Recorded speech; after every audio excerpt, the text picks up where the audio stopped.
बिस्मिल्लाहिर्रहमानिर्रहीम। अस्सलाम वालेकुम।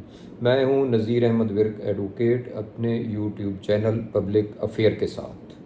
आज हम इनकम टैक्स सेल टैक्स का जो एक कंपोजिट इशू है स्मॉल शॉपकीपर रिटेलर का, काफ़ी दिनों से ये इसकी बाज़गश्त चल रही थी। 14 जुलाई 2026 को एफबीआर ने इसके प्रोसीजर और तरीक़ाकार और इसके सारे मेकनिज़म का एक ड्राफ्ट एसआरओ दिया था और एक हफ़्ते का टाइम था कि जितने भी स्टेक होल्डर हैं वो इसमें अपना इनपुट दें। फाइनली 27 जुलाई 2026 को एफबीआर ने एसआरओ 1166 जारी करके special procedure for small shopkeeper जो है वो लॉन्च कर दिया है। अब इसके बारे में मैं जनरली ज़रा थोड़ा सा आपको बताना चाहता हूँ कि ये किन लोगों पे लागू होगा। ये टीयर 1 रिटेलर जो ऑलरेडी सेल्स टैक्स में रजिस्टर्ड हैं उनके ऊपर लागू नहीं होगा। जिन लोगों का पीओएस लगा हुआ है उनके ऊपर लागू नहीं होगा। जिन लोगों की सालाना टर्नओवर ग्रास सेल 200 मिलियन से ज़्यादा है उनके ऊपर भी ये लागू नहीं होगा। ऐसे लोग जिनकी दुकानें एक साल एक से ज़्यादा हैं, चेन स्टोर्स हैं, उनके ऊपर भी लागू नहीं होगा। ये ऐसे तमाम लोग जिनका पिछले 3 साल से 200 मिलियन से एक्सीड कर रहा था टर्नओवर, उनके ऊपर भी ये लागू नहीं होगा।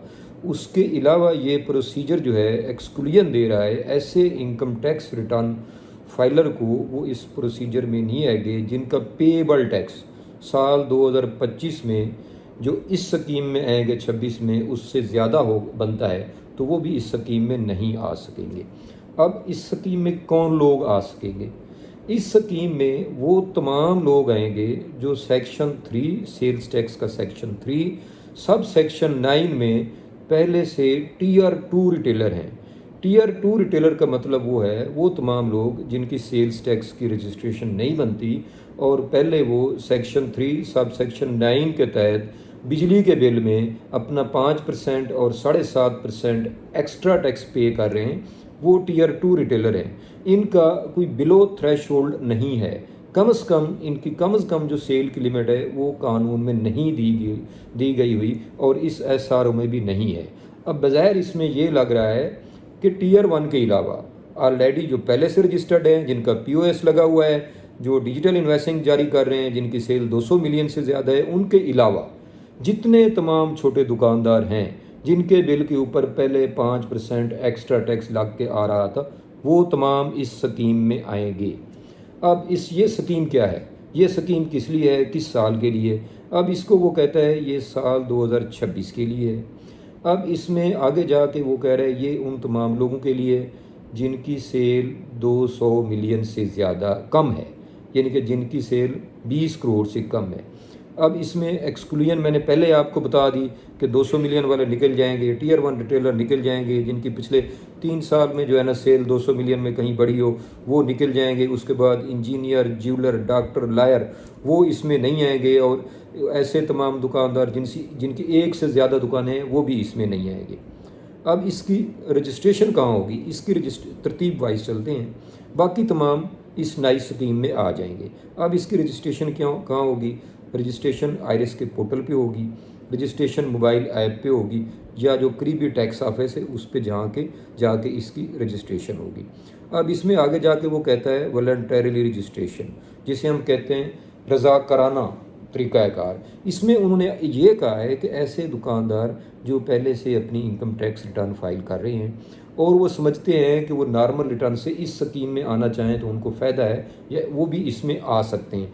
अब ये उसने ऑप्शनल दिया है। इससे साफ ज़ाहिर है कि जो पहले फ़ाइल कर रहे हैं उनको ऑप्शन है कि वो इसमें आ जाएं। जो पहले नहीं कर रहे उनके लिए ये लाजमी है इस स्कीम में आना, ये मिनिमम स्कीम है।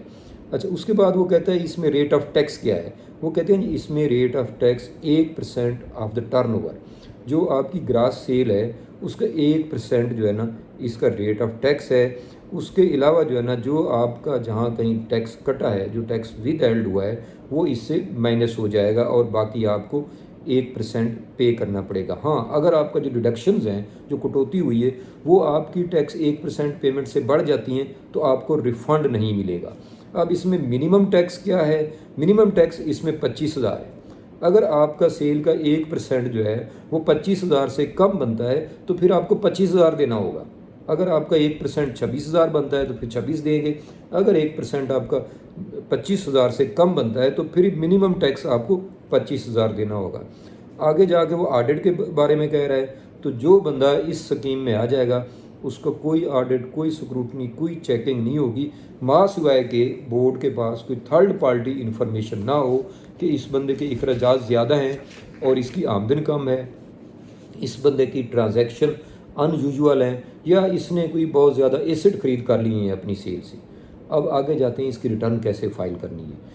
इन लोगों की जो इस स्कीम में आ जाएंगे, small traders, small shopkeeper, retailer scheme है, उन लोगों की रिटर्न बहुत सिंपल है। सिंगल पेज रिटर्न है, उसमें सेल, परचेज़ और एक्सपेंस लिखने हैं, उसके बाद आपका नेट प्रॉफिट आ जाएगा।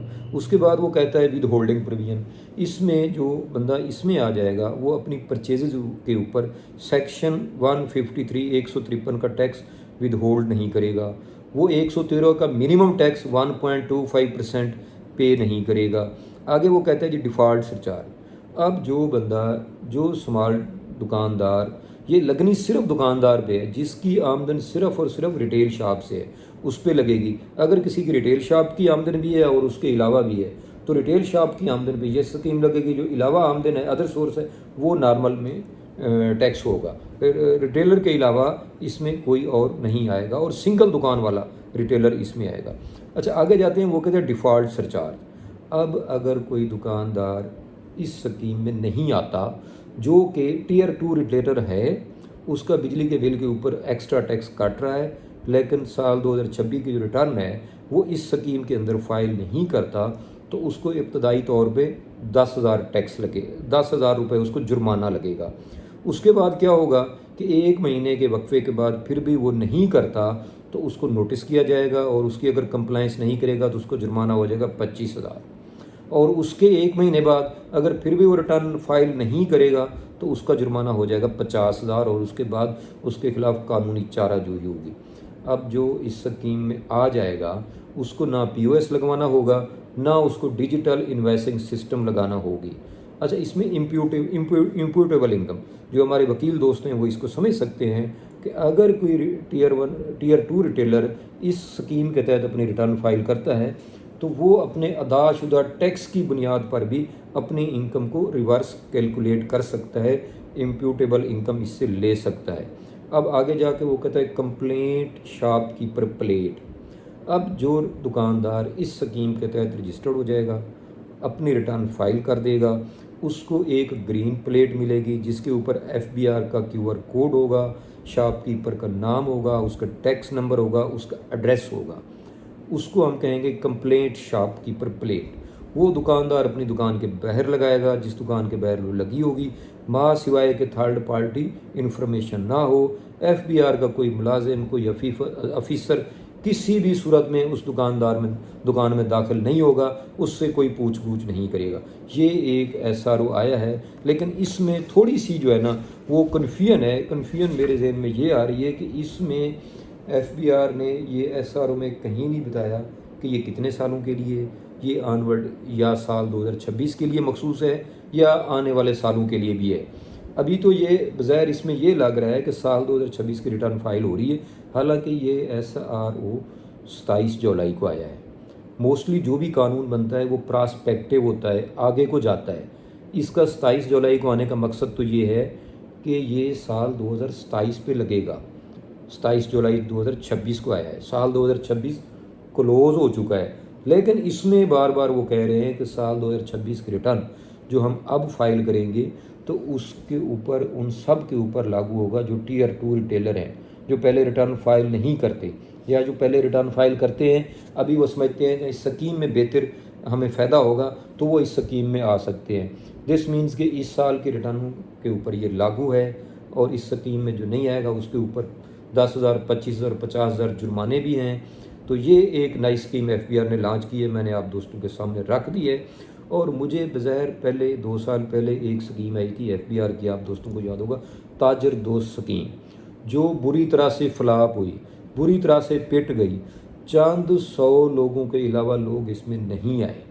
तो मुझे भी इस स्कीम से उस तरह के खदशात लग रहे हैं, उससे ज़्यादा खदशात हैं, क्योंकि FBR ने इसका फ्यूचर नहीं बताया।